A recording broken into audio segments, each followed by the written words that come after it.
A lot to consume here at Queen's Park today when the Auditor General drops these. They're in and around issues that the Ford government needs to look at a little more closely when it comes to different programs that the province has instituted. And so today, no different. One at the top of the list is the province's Skills Development Fund and the portion set aside for organizations to do hiring, training, retaining workers, to adapt to the changing markets that exist right now in the province.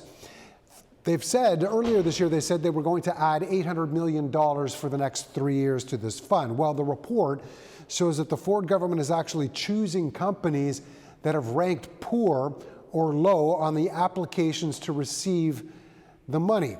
And there's no telling why that has happened or why the government is choosing those companies. The Auditor General says it's the minister responsible, directly involved in who gets what, and that in that case it would be Minister David Piccini. Here's how Shelley Spence, the Auditor General, broke it down. Keep in mind there's a lot of numbers to pay attention to. We found that the Ministry of Labour, Immigration, Training and Skills Development's processes for the selection of applications was not fair, transparent or accountable.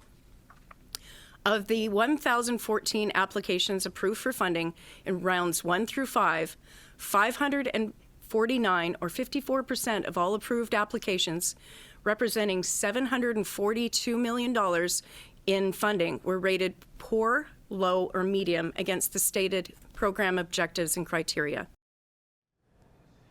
The Auditor General's office also dove into the $10 a day childcare agreement with the federal government and how things are going up until this point. That agreement is scheduled to be re-upped next year, and they found that childcare enrollment in the province has actually decreased by 31% for lower income families that do receive that childcare subsidy, and as a result, the centers are under capacity. More spaces had been added since 2019, but only 75% of those spaces are filled, which is part of the ministry's goal at this point.